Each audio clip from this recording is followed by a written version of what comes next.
हाँ, तो इस वीडियो में हम बात करेंगे कि अगर आप यूके आ रहे हैं और आपने अपनी फ़र्स्ट कार लेनी है तो किन चीज़ों का बेसिकली ख्याल रखना पड़ता है। गाड़ी की जो है ऑफ कोर्स सेकंड हैंड गाड़ी आप ले रहे हैं, आप जॉब पे आ रहे हैं, स्टूडेंट वीज़े पे आ रहे हैं, फ़र्स्ट कार कितनी प्राइस होनी चाहिए, कैसे लेनी चाहिए, क्या क्या चीज़ें देखनी चाहिए, तो इसी बारे में हम सारी इस वीडियो में बात करेंगे।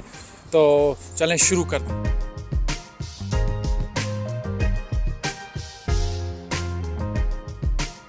Guys, welcome back to another video. हम होस्ट एंड दोस्त कमाल खान फिजियोथेरेपी नेम हमारे यूट्यूब चैनल। तो सबसे पहले हम बात करेंगे कि जब आप यहाँ पे रिलोकेट होते हैं और अपने डॉक्यूमेंट्स पूरे कर लेते हैं तो उसके बाद गाड़ी बड़ी ज़रूरी होती है। गाड़ी के लिए जो चलाने के लिए जो बेसिक चीज़ है वो ड्राइविंग लाइसेंस है। ड्राइविंग लाइसेंस के बगैर आप गाड़ी नहीं चला सकते। तो जैसे कि मैं दुबई से आ रहा था, तो आप जिस कंट्री से भी आ रहे हो तो आपके पास इंटरनेशनल ड्राइविंग लाइसेंस का एक राइट होता है। आप अपनी होम कंट्री से इंटरनेशनल ड्राइविंग लाइसेंस लेके अगर आप यहाँ पे चलाना चाहते हैं तो वो आपको लाजमी लेके आना पड़ता है। तो इंटरनेशनल ड्राइविंग लाइसेंस की जहाँ तक बात है तो वो तकरीबन सारी कंट्रीज़ देती हैं। कुछ कंट्रीज़ के लाइसेंस यहाँ पर आके ट्रांसफ़रेबल होते हैं, जैसे दुबई है, यूरोपीय यूनियन है, डिफरेंट कंट्रीज़ के लाइसेंस आके यहाँ पर ट्रांसफ़र हो जाते हैं इस कंट्री में। लेकिन जैसे कि पाकिस्तान, इंडिया और जो दूसरी कंट्रीज़ हैं उनके लाइसेंस ट्रांसफ़रेबल नहीं होते।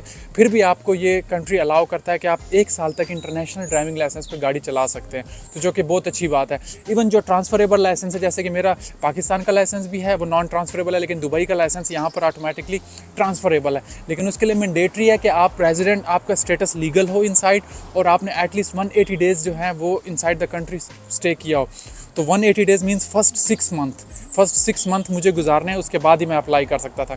तो इसलिए मुझे लगा कि मेरे लिए मुश्किल हो जाएगा। तो फिर इसलिए मैं इंटरनेशनल ड्राइविंग लाइसेंस दुबई से भी बनवा के लाया, जो कि अप्रॉक्सीमेटली ऑनलाइन ही मिल गया था और that cost me around 170 to 200 दिरहम। तो वो 200 दिरहम का था। वो कुछ इस तरीके से है। ये इंटरनेशनल परमिट है, यूएई, यूनाइटेड अरब एमिरेट। तो इस पे जो है डिफरेंट लैंग्वेज में एक्सप्लेन किया हुआ है और ये भी जो है 1 साल के लिए ही वैलिड होता है। इस पर आपकी फ़ोटो पेस्ट होती है और 1 साल के लिए ही वैलिड होता है।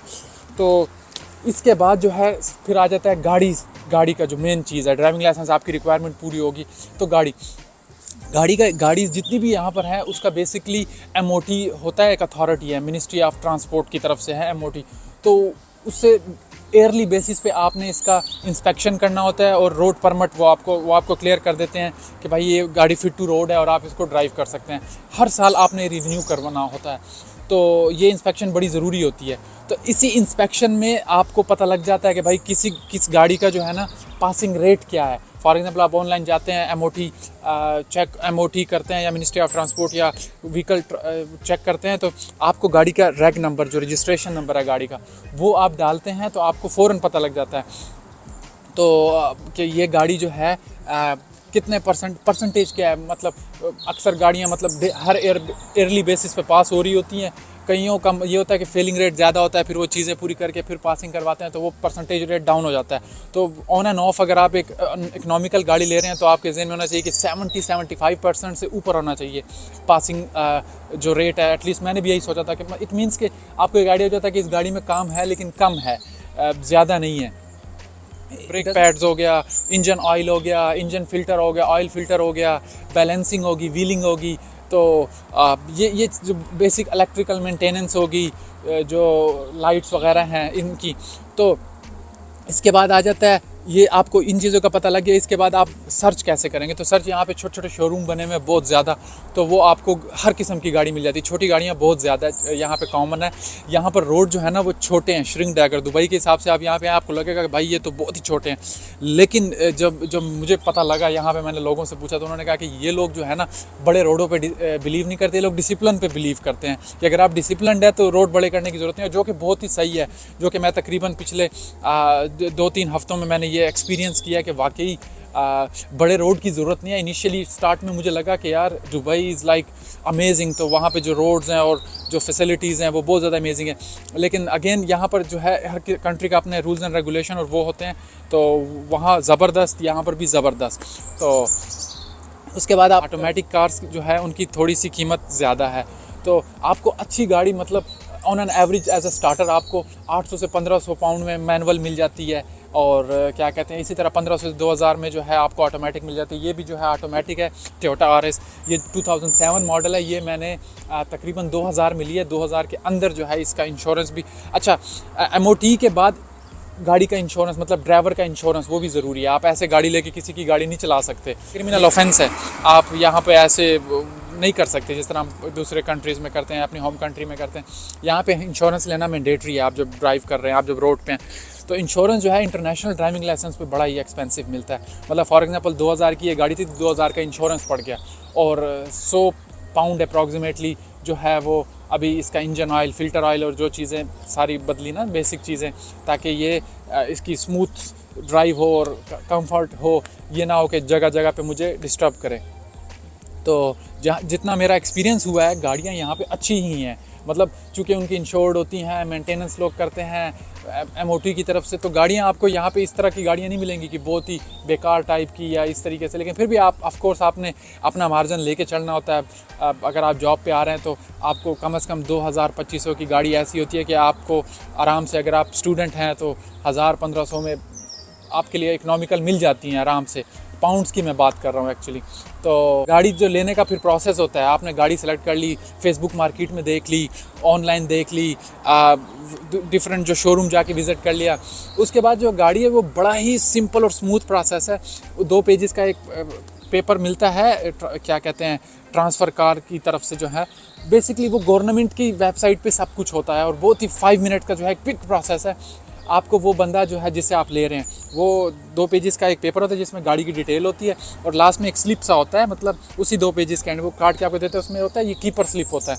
मतलब जब आप गाड़ी किसी को बेचते हैं तो आप वो कीपर स्लिप देते हैं, और उसी टाइम ऑनलाइन MOI की वेबसाइट पे जो है, sorry MOI ministry of interior जो कि दुबई का है, gov.uk की वेबसाइट पे आप ऑनलाइन ही उसकी इन्फॉर्मेशन, अपनी इन्फॉर्मेशन डाल के पेमेंट, जो बेसिक्स ट्रांसफ़र चार्जेस होते हैं वो कुछ 100 to 200 दिरहम होते हैं, पाउंड्स होते हैं, सॉरी 200 पाउंड तक वो आप पे करते हैं ऑनलाइन ही।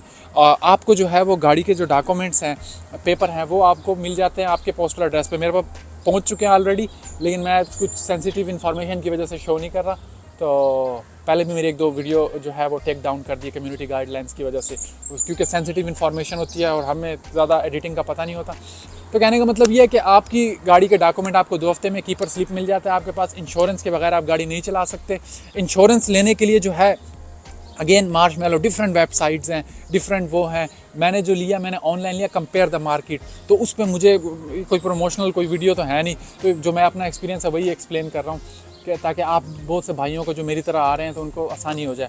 तो वहाँ पे जैसे ही आप कंपेयर द मार्केट में आप सर्च करते हैं, अपनी गाड़ी की रजिस्ट्रेशन नंबर, अपनी डिटेल सारी डालते हैं, तो आपको डिफरेंट वो मार्केट से जो है ना, डिफरेंट फ्रेंचाइजीज या डिफरेंट जो ऑनर या डिफरेंट इंश्योरेंस कंपनी जो होती है, वो वहाँ से आपको कंपेयर करके डिफरेंट स्लॉट्स दे देता है। तो जो आपके लिए कन्वीनियंट हो, कुछ जैसे मैंने ली तो वो मुझे 2000 से 4000 पाउंड तक की इंश्योरेंस डिफरेंट स्लॉट्स मिले।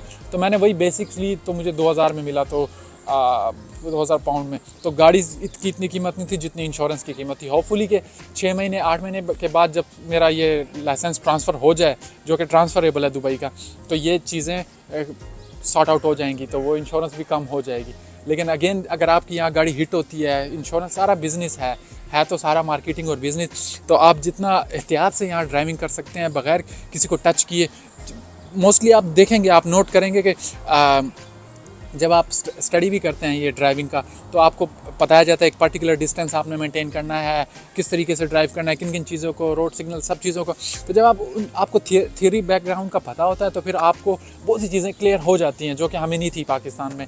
ऑनेस्टली स्पीकिंग, बहुत सी हम मिस्टेक कर रहे थे, लेकिन हमें पता नहीं था कि भाई ये मिस्टेक, जैसे स्कूल बस होगी, उसके अलावा डिफरेंट पाथवेज हो गए जहाँ पे हमने बहुत ख्याल रखना होता है। तो उस हिसाब से जो है इन चीज़ों का बहुत ख्याल रखना बहुत ज़रूरी है। तो होपफुली कि आपका न्यू जर्नी जो है बहुत अच्छी गुजरे, और आप जब यहाँ पे आएँ तो आपको इस वीडियो से काफ़ी इन्फॉर्मेटिव जो एक्सपीरियंस, जो मुझे एक्सपीरियंस से पता लगा है, वो मैंने कोशिश किया कि शेयर। हाँ, तो गाड़ी लेने के बाद जो फिर इसके बाद जो मेंटेनेंस है, वो कॉस्ट भी आपने शामिल करनी होती है, वो बड़ा मैंडेटरी होता है। वरना गाड़ी लेने के बाद अगर वो खड़ी है, तंग कर रही है, तो कोई फ़ायदा नहीं है। तो ये चीज़ें जो है बड़ी मैंडेटरी होता है। 4 बेसिक चीज़ें जो कि मैंने से खरीदी हैं यूरो कार पार्ट्स से। आप जाते हो वहाँ पे, सिर्फ अपनी कार का रजिस्ट्रेशन नंबर बताते हो, और वो आपको खुद ही जो है ना बता देता है, ऑप्शन दे देता है।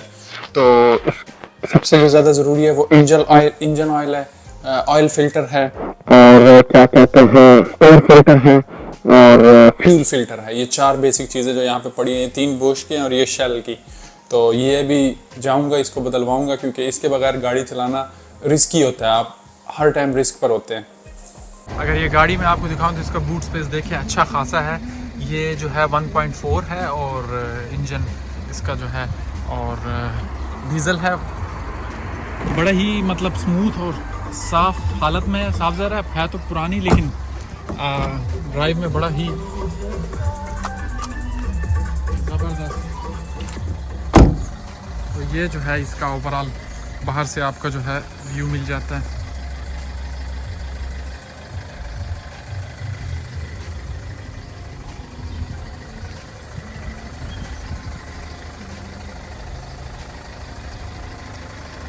अच्छा, एक आखिरी बात जो बताना भूल गया वो ये है कि ये नहीं कि आप कहीं गाड़ी लेके जाएं और कहीं मेरे इंजन ऑयल बदल दें और मुझे ये काम कर दें, तो इस तरह नहीं होता। आपको जो है प्रॉपर अपॉइंटमेंट लेनी पड़ती है, पहले विज़िट करना पड़ता है। मैं जब पहली दफ़ा गया तो मुझे उसने कहा कि भाई 2 हफ्ते बाद आना ना, तो मैंने उसको बताया, मैंने कहा यार मैं हॉस्पिटल में थोड़ा सा, तो उसने कहा मतलब उसके कहने का मतलब ये था कि भाई तू हॉस्पिटल में है कि मिनिस्टर है, लेकिन यहाँ के लोग जो है ना अपने मतलब कंफर्ट में काम करते हैं, इस तरह काम नहीं करते कि तू भी आ जा, तू भी आ जा, तू भी आ जा, 6 गाड़ियाँ खड़ी की हों और काम शुरू किया हो। तो आपको प्रॉपर अपॉइंटमेंट लेके चलना पड़ता है और वो बड़ा ज़रूरी होता है, उसके बगैर आप अदरवाइज़ आपको बड़ा तकलीफ़ होने वाली है।